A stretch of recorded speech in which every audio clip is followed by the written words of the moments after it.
Hello दोस्तों, स्वागत है आप सभी का हमारे यूट्यूब चैनल इंडियन क्लासेज में। दोस्तों आज के इस वीडियो में क्लास 12 हिंदी बोर्ड एग्जाम 2025 के लिए सभी महत्वपूर्ण प्रश्न एक ही वीडियो में समाप्त होने वाला है, क्योंकि आज की जो क्लास है ये महा मैराथन क्लास होने वाला है। इसमें आप सभी को बोर्ड एग्जाम के लिए सभी महत्वपूर्ण प्रश्न देखने को मिलेगा, अर्थात बोर्ड एग्जाम में कौन कौन से प्रश्न पूछे जाते हैं, कितने नंबर में पूछे जाते हैं, कौन कौन से प्रश्न पढ़ना होगा। आज के इस वीडियो में आप सभी को एकदम आसान भाषा में बताने का प्रयास करेंगे। अगर आपका भी सपना है 95 प्लस लाने का, आपका टारगेट है 95 प्लस, तो मेरे भाई ये टारगेट नहीं है, ये निश्चित है, ठीक ना। क्योंकि मेरे भाई हिंदी स्कोरिंग सब्जेक्ट है, इसमें जितने भी टॉपिक होते हैं सभी के सभी फिक्स टॉपिक होते हैं, यानी कि पूछे ही पूछे जाएंगे। ऐसा नहीं है कि आपको बताएं कि साहित्यिक परिचय याद कर लीजिए, कहानी याद कर लीजिए, बोर्ड एग्जाम में देखने को ही ना मिले। मेरे भाई जितने भी टॉपिक देखने को मिलेंगे सभी के सभी टॉपिक मेरे भाई निश्चित होगा, ठीक ना। तो चलिए मेरे भाई बिना देरी के शुरुआत करते हैं और बारी बारी से सभी प्रश्नों को समझते हैं। यहाँ पे जो कक्षा 12 की हिंदी का पेपर होता है वो दो खंडों में विभक्त होता है, एक खंड क और एक खंड ख,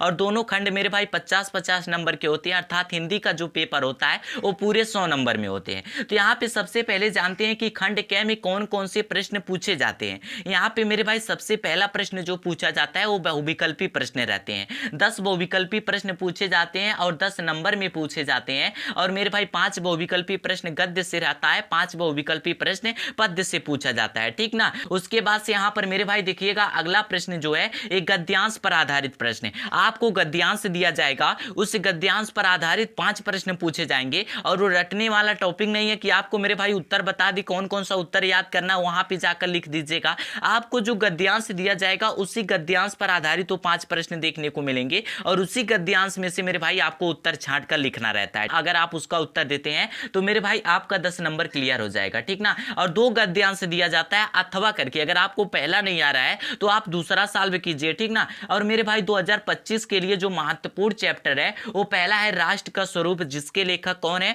डॉक्टर वासुदेव शरण अग्रवाल है, और दूसरे हैं अशोक का फूल, और मेरे भाई इसके लेखक आचार्य हजारी प्रसाद द्विवेदी है। और तीसरा है हम और हमारा आदर्श, और इसके लेखक जो है डॉक्टर एपीजे अब्दुल कलाम है, ठीक ना। तो आप सबको मेरे भाई गद्यांश में 3 चैप्टर को बिल्कुल मिस नहीं करना है, आप सबको तैयार कर लेना है। पहला हो गया राष्ट्र का स्वरूप, दूसरा हो गया अशोक का फूल, तीसरा हो गया हम और हमारा आदर्श, ठीक ना। उसके बाद से देखिएगा तीसरा प्रश्न मेरे भाई पद्यांश पर आधारित प्रश्न पूछा जाता है। तो जिस तरीके से गद्यांश बताया उसी प्रकार से पद्यांश भी पूछा जाता है, और 2 पद्यांश रहता है अथवा करके। अगर आपको पहला नहीं आ रहा है आप दूसरा कीजिए, दूसरा नहीं आ रहा है तो पहला कीजिए, ठीक ना। इसमें मेरे भाई देखिएगा जो महत्वपूर्ण चैप्टर है, पहला है पवन दूतिका, दूसरा है श्रद्धा मनु, तीसरा है नौका विहार। तो आप सबको इन 3 चैप्टर को तैयार कर लेना है, और ये भी मेरे भाई पूरे 10 नंबर में पूछा जाता है। तो 10 नंबर में बहुविकल्पी प्रश्न देखने को मिलेगा, 10 नंबर में गद्यांश पर आधारित प्रश्न देखने को मिलेगा, 10 नंबर में पद्यांश पर आधारित प्रश्न देखने को मिलेगा। तो आप सबका 30 नंबर तो यहीं पे कंप्लीट होने वाला है।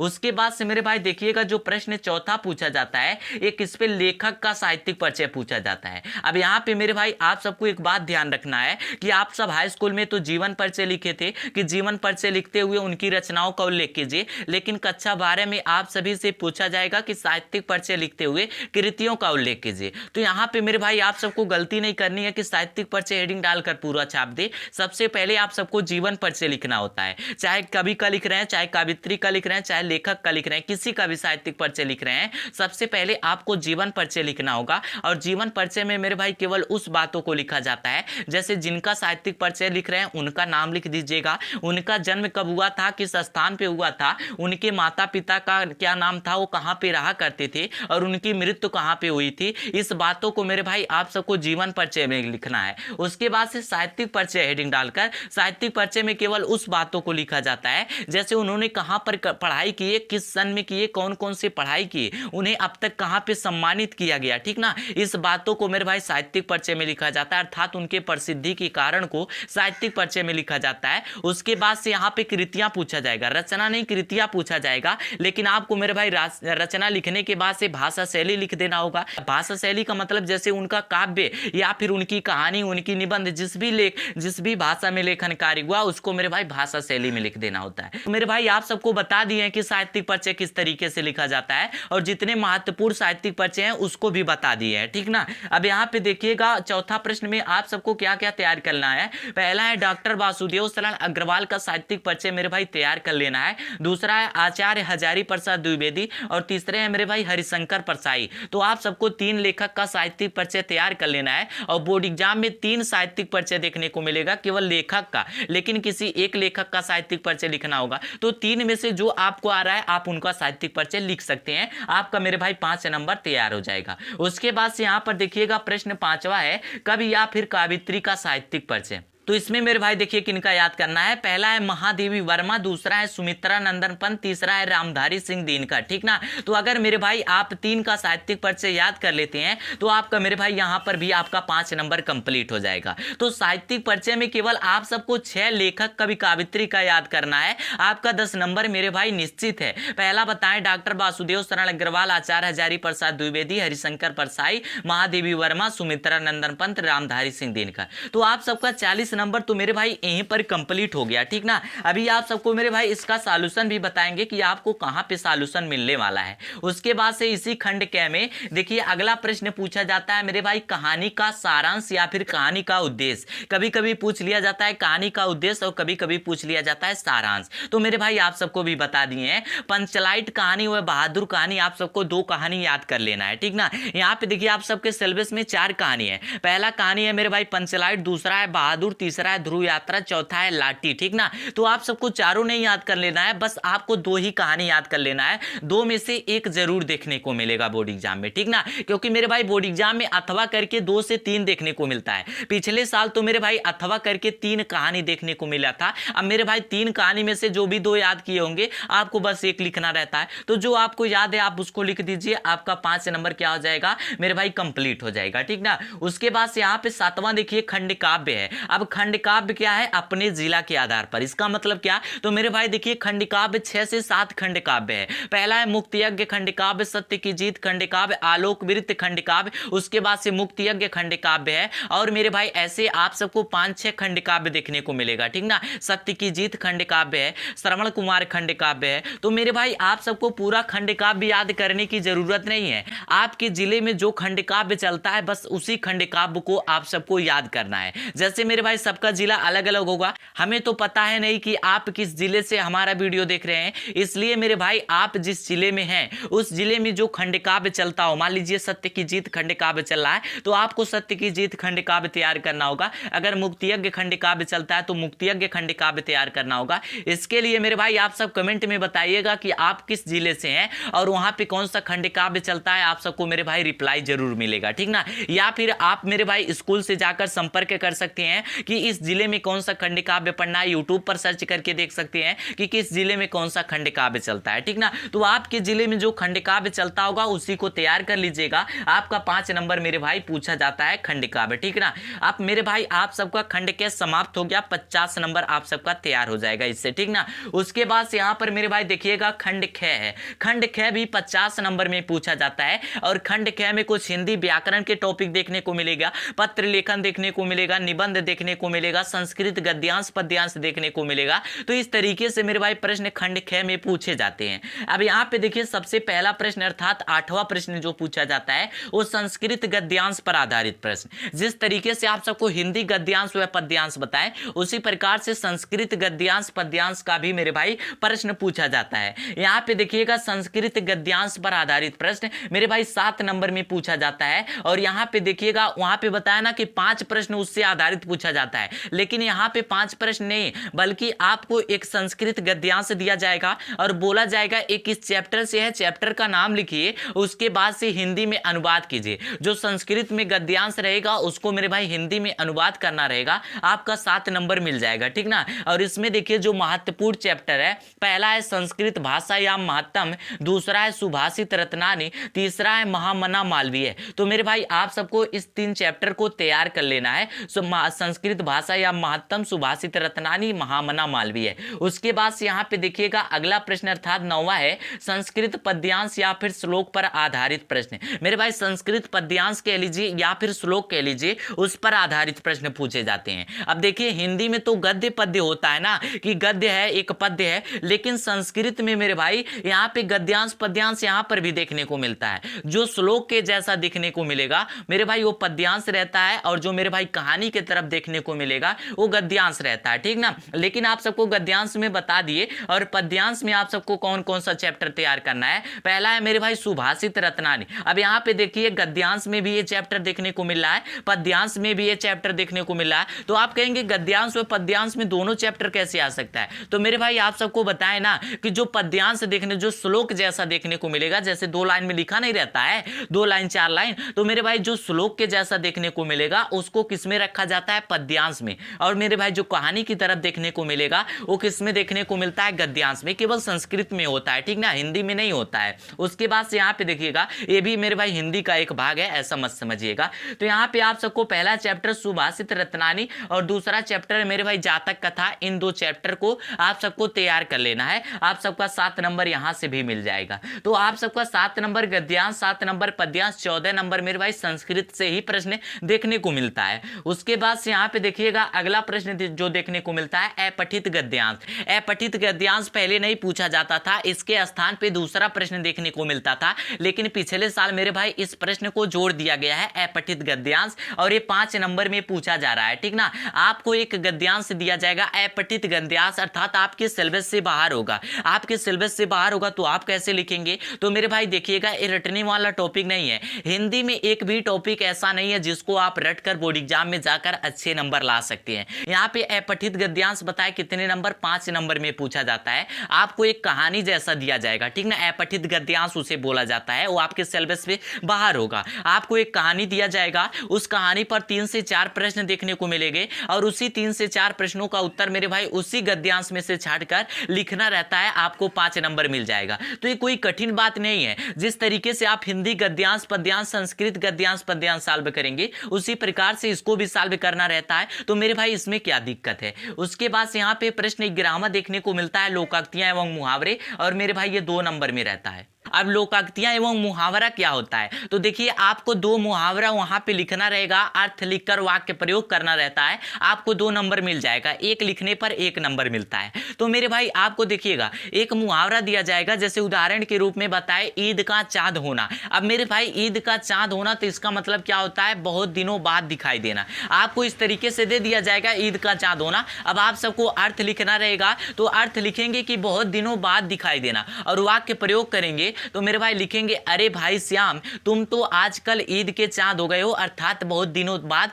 दिखाई दे रहे हो। बस इतना मेरे भाई 2 लाइन का खेल रहता है, आपको 1 नंबर मिल जाएगा। बहुत ही आसान टॉपिक होता है। और मेरे भाई आप सबको बोर्ड एग्जाम 2025 के लिए 12 महत्वपूर्ण मुहावरा बताए हैं, और एक ही वीडियो में, ठीक ना। तो 10 मिनट का लगभग वीडियो है, तो आप सब उसको जरूर देखिएगा। उसके बाद से मेरे भाई ब्राह्मण जो देखने को मिलता है शब्द युग में, और ये भी 2 नंबर का होता है। देखिए आप सबको 2 नंबर 1 नंबर वाला टॉपिक देखकर मेरे भाई छोड़ना नहीं है कि जो 1 नंबर का प्रश्न है जो 2 नंबर में पूछा जाता है इसको छोड़ दें। देखिए आपको 2 नंबर 1 नंबर में मेरे भाई लगभग 10 से 12 नंबर में प्रश्न देखने को मिलेगा। तो अगर आप छोड़ देंगे तो मेरे भाई आपका 10 नंबर कट जाएगा। इसलिए चाहे 1 नंबर में पूछा जाए चाहे 2 नंबर में पूछा जाए, सभी प्रश्नों को मेरे भाई तैयार करना है, ठीक ना। यहाँ पे शब्द युग में कितने नंबर में पूछा जाता है, 2 नंबर में। और मेरे भाई शब्द युग में क्या होता है, तो जैसे यहाँ पे बताया जाए इस तरीके से एक अंश लिखा रहेगा, और मेरे भाई एक अंश इस तरीके से लिखा रहेगा। अब यहाँ पे देखिए थोड़ा सा अंतर देखने को मिलेगा, यहाँ पे एक बड़ा सा है और यहाँ पे एक छोटा सा है, लेकिन दोनों का जो अर्थ निकलने वाला है वो अलग अलग है। तो मेरे भाई इसका सही अर्थ आपको ट्रिक लगाना होगा। अब आप सबको एक अंश यहाँ पे एक अंश बता दिए, सेम यही नहीं पूछा जाएगा, इस तरीके से और भी प्रश्न पूछा जा सकता है। बस आप सबको उदाहरण के रूप में बताएं कि बस थोड़ा थोड़ा सा अंतर देखने को मिलता है, लेकिन मेरे भाई दोनों का अर्थ अलग अलग देखने को मिलेगा। उसके बाद से यहाँ पे 13वां देखिएगा, एक शब्द के 2 अर्थ। अब मेरे भाई आपको एक शब्द दिया जाएगा और उसका 2 अर्थ लिखना रहेगा। जैसे मान लीजिए यहाँ पे देखने को मिल जाएगा कनक। अब कनक, कनक का मतलब मेरे भाई क्या होता है, आप सब अलंकार अगर हाई स्कूल में पढ़े होंगे तो वहां पे पता होगा, कनक कनक ते 100 गुनी मादकता अधिकाय, वा पाए बौराए या जग खाए बौराए, ठीक ना। अगर कोई मनुष्य कनक है, अर्थात कनक का 2 अर्थ होता है। एक कनक का अर्थ मेरे भाई सोना होता है, तो यहाँ पर लिख देंगे सोना जो स्त्रियां आभूषण के रूप में प्रयोग करती हैं, और दूसरा होता है मेरे भाई धतूरा। अब धतूरा क्या होता है, तो एक मेरे भाई शराब शराब में आता है, ठीक ना, नशीला पदार्थ होता है धतूरा। तो मेरे भाई कनक का दो अर्थ निकला, एक होता है सोना और एक होता है मेरे भाई धतूरा, अर्थात वही चीज अलंकार में इसका प्रयोग किया जाता है। कनक का अर्थ जो सोना है, अगर व्यक्ति ज्यादा सोना पा जाए तो क्या हो जाएगा, पागल हो जाएगा। धतूरा अर्थात नशीले पदार्थ का सेवन कर लेगा तो वहां पर भी मेरे भाई पागल हो जाएगा। तो इसका अलंकार में प्रयोग किया जाता है। जब आप सबको मेरे भाई अलंकार बताएंगे तो वहां पे आप सबको उदाहरण जरूर देखने को मिलेगा। उसके बाद से देखिएगा 13वां जो देखने को मिलता है, एक शब्द के दो अर्थ आपको बता दिए, 2 नंबर में देखने को मिलता है। 14वां प्रश्न है अनेक शब्दों के लिए एक शब्द, ठीक ना, अनेक शब्द दिया जाएगा। जैसे आपसे कहा जाए जो आंखों से दिखाई ना दे, अब मेरे भाई जो दिखाई ना दे उसे एक शब्द में क्या कह सकते हैं। अब जो आंखों से दिखाई ना दे, इसमें तो बहुत सारा शब्द दिख रहा है, लेकिन जब इसको मेरे भाई एक शब्द में लिखेंगे तो लिखेंगे अदृश्य। दृश्य मतलब दिखाई देना होता है, अदृश्य मतलब ना दिखाई देना, तो उसको एक शब्द में हम क्या कह सकते हैं, अदृश्य। तो इस तरीके से प्रश्न देखने को मिलता है और ये भी मेरे भाई 2 नंबर में, ठीक ना। उसके बाद से 15वां प्रश्न जो देखने को मिलता है वाक्य संशोधन या फिर कह लीजिए वाक्य में त्रुटि मार्जन।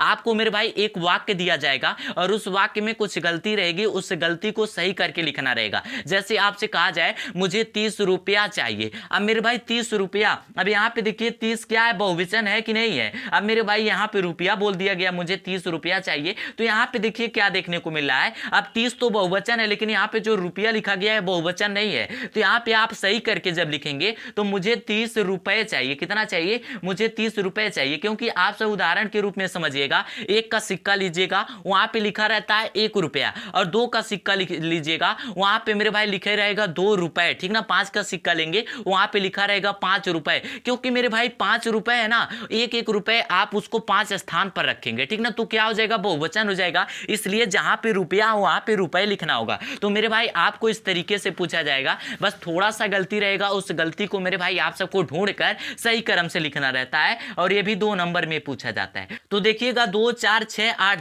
10 नंबर क्या होगा, 2 नंबर वाला टॉपिक ही देखने को मिला, तो 10 नंबर आपका क्या हो जाएगा, छूट जाएगा। इसलिए मेरे भाई सभी महत्वपूर्ण टॉपिक को आप सबको तैयार कर लेना है। उसके बाद यहाँ पे देखिएगा जो प्रश्न 16वां देखने को मिलता है मेरे भाई रस, ठीक ना। अब देखिए रस पूछा जाता है, ये भी 2 नंबर में पूछा जाता है, और 2025 के लिए कौन कौन सा रस महत्वपूर्ण है उसको देखिएगा। पहला है मेरे भाई हास्य रस, दूसरा है वीर रस, और तीसरा है करुण रस। अब देखिए हास्य रस में जिसमें हंसी आए उसे हास्य रस कहते हैं, लेकिन जो लिखने का तरीका है उसको मेरे भाई आप सबको बता दिए हैं, ठीक ना। वीर रस होता है तो वीर रस अर्थात यहाँ पे वीर बहादुरी का वर्णन जहाँ पे किया जाए उसी को वीर रस कहा जाता है। उसके बाद से करुण रस, करुण मतलब गुस्सा होता है, ठीक ना, जहाँ पे क्रोध को दर्शाया जाए उसे मेरे भाई क्रूर रस कहते हैं, ठीक ना। लेकिन आप सबको क्या करना है मेरे भाई, इसका वीडियो बना दिए हैं, अभी आप सबको बता रहे हैं इसका सॉल्यूशन कहाँ पे मिलने वाला है। हमारे चैनल को विजिट करके प्लेलिस्ट वाले ऑप्शन पे जाएंगे, वहां पे हिंदी का प्लेलिस्ट देखने को मिलेगा। वहां पे मेरे भाई बोर्ड एग्जाम 2025 के लिए हिंदी के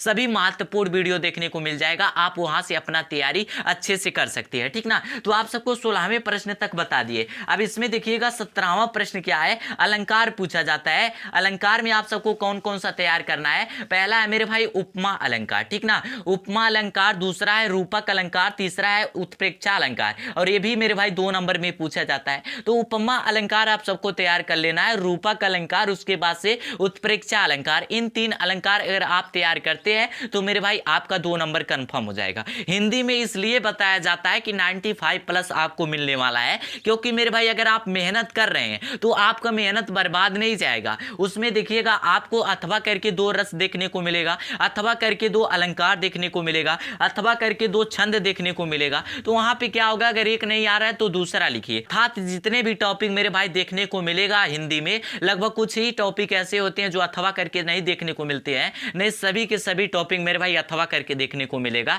अगर एक नहीं आ रहा है तो दूसरा लिखिए। संस्कृत गद्यांश पद्यांश भी अथवा करके देखने को मिलेगा आपको मेरे भाई, वहां पे खंड काव्य भी अथवा करके देखने को मिलेगा। उसके बाद से कहानी भी देखने को मिलेगा, साहित्यिक परिचय, संस्कृत, हिंदी गद्यांश पद्यांश, और यहाँ पे रस छंद अलंकार जो हो गया ये सब भी आपको अथवा करके देखने को मिलेगा। तो इस तरीके से मेरे भाई आप मेहनत से पढ़िएगा और आपका मेहनत कहीं बर्बाद नहीं होने वाला है। अगर आपका टारगेट इसीलिए बताएं कि 95+ है तो आपका टारगेट नहीं बल्कि वो निश्चित है 95+ आएगा, ठीक ना। अब देखिए 18वां प्रश्न क्या है, छंद है। छंद भी मेरे भाई 2 नंबर में पूछा जाता है और आप सबको 3 छंद याद कर लेना है, दोहा, सोरठा, रोला, ठीक ना।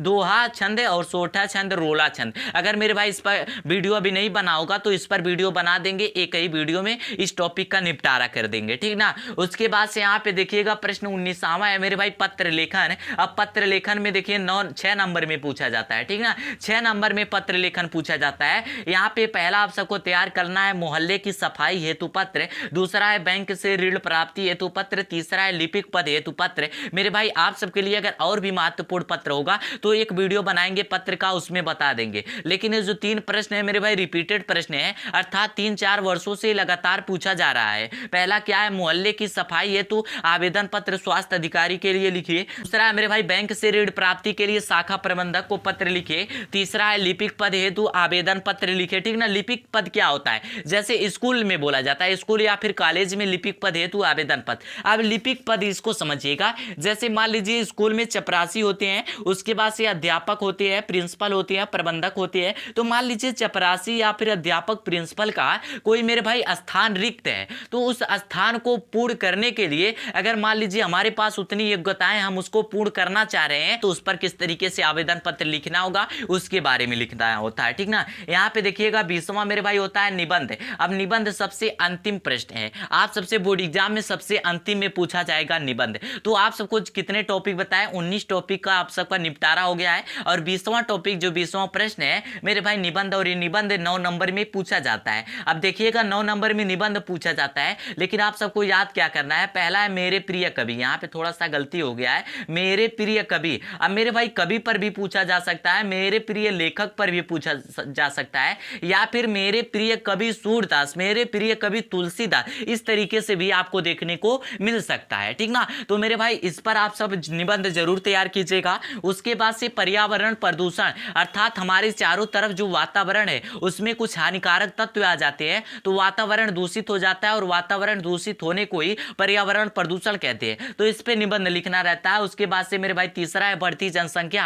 अब देखिए हमारे भारत देश की बात की जाए तो विश्व में नंबर 1 जनसंख्या के आधार पर देश बन गया है, लेकिन यहाँ पे क्या है, रोजगार के मामले में तो नहीं बना है। तो यहाँ पे बढ़ती जनसंख्या अर्थात इतनी जनसंख्या क्यों बढ़ रही है कि आज हमारा भारत देश नंबर 1 देश बन गया है, उसके बारे में मेरे भाई लिखना होगा। और यहाँ पे पूछा जा सकता है कि बेरोजगारी की समस्या। अब भाई बढ़ती जनसंख्या, जनसंख्या के आधार पर देश नंबर 1 बन गया और रोजगार के मामले में अभी बहुत ज्यादा नीचे है, तो इसके बारे में मेरे भाई क्या लिख सकते हैं यहाँ पे, उसको लिखना रहता है। तो बोर्ड एग्जाम में पूछ लिया जाता है बेरोजगारी की समस्या पर निबंध लिखिए। तो आप सब लिख सकते हैं कि पढ़े लिखे युवक भी आजकल बेरोजगारी के कारण परेशान है, और मेरे भाई वृद्ध अपंग व्यक्ति, इसको बेरोजगार नहीं कहा जा सकता, क्योंकि उनको भी अगर पैसे की जरूरत है तो जो काम कर सकते हैं उनको काम मिलना चाहिए, ठीक ना। और इसका कारण क्या है, तो मेरे भाई जनसंख्या को रोकना होगा, तभी कुछ हो सकता है। और जो लोग जातीय व्यवसाय का, पहले क्या था, जातीय व्यवसाय लोग करते थे, जो जिनकी धर्म थी और धर्म के आधार पर अपना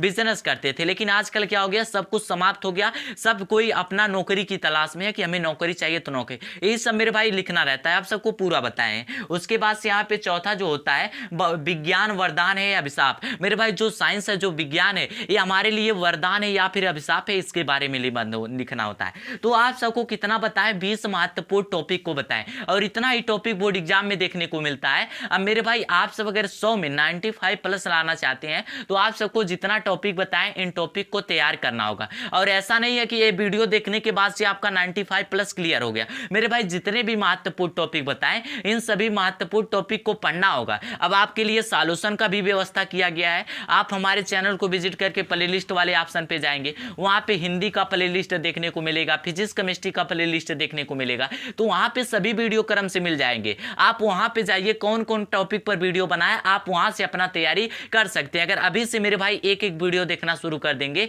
तब भी आपका 95 प्लस क्लियर है, ठीक ना। तो इस तरीके से मेरे भाई अगर आप भी 95 प्लस लाना चाहते हैं तो उसके लिए मेहनत करना होगा और कड़ी मेहनत करना होगा। ये नहीं कि लोगों को दिखावा करने के लिए 8 घंटे की पढ़ाई करे, 10 घंटे की पढ़ाई करे। मेरे भाई 4 ही घंटे का पढ़ाई करना, मैं कहता हूं 4 ही घंटे का पढ़ाई करना, लेकिन उस समय मेरे भाई आपका ध्यान पढ़ाई पर होना चाहिए और कहीं नहीं होना चाहिए। वो आपकी 4 घंटे की पढ़ाई 8 घंटे की बराबर होगा, ठीक ना, क्योंकि 8 घंटे पढ़ाई करना भी कोई गुनाह नहीं है। अगर आप करना चाह रहे हैं तो करिए, लेकिन मेरे भाई मेहनत की वो पढ़ाई होनी चाहिए, दिखावा वाला पढ़ाई बिल्कुल नहीं होना चाहिए। और आप सबको जितने भी महत्वपूर्ण टॉपिक बताएं इन सब महत्वपूर्ण टॉपिक को जरूर तैयार कीजिएगा, ठीक ना। और मेरे भाई देखिएगा आप सबके लिए जल्द ही मॉडल पेपर सॉल्व कराने वाले हैं, और मॉडल पेपर पेपर सॉल्व करने से ये होता है कि किस तरीके से प्रश्न पूछा जाएगा, कितने नंबर में पूछा जाएगा, जिस भी स्टूडेंट के मन में डाउट रहता है वो डाउट क्लियर हो जाता है। और जितने भी आपको मॉडल पेपर देखने को मिलेगा उसको मेरे भाई सॉल्व करने का प्रयास कीजिएगा और ये सोचकर सॉल्व कीजिएगा कि बोर्ड एग्जाम का क्वेश्चन पेपर सॉल्व कर रहे हैं। क्योंकि आपको ये लगेगा कि क्वेश्चन पेपर सॉल्व कर रहे हैं तो उसमें आप कितने नंबर का क्वेश्चन पेपर को सॉल्व कर सकते हैं उससे अंदाजा लग सकता है कि आपकी पढ़ाई कितनी हुई और अभी कितने पढ़ने की जरूरत है। ठीक ना। तो दोस्तों उम्मीद करता हूं ये वीडियो आपको पसंद आया। अगर वीडियो पसंद आया तो प्यारा सा लाइक कीजिएगा, हमारे चैनल पे नया हो तो हमारे चैनल को सब्सक्राइब कीजिएगा और इस तरीके से हर रोज शानदार वीडियो पाने के लिए हमारे चैनल से जुड़े रहिएगा। मिलते हैं अगले शानदार वीडियो में, तब तक के लिए जय हिंद जय भारत।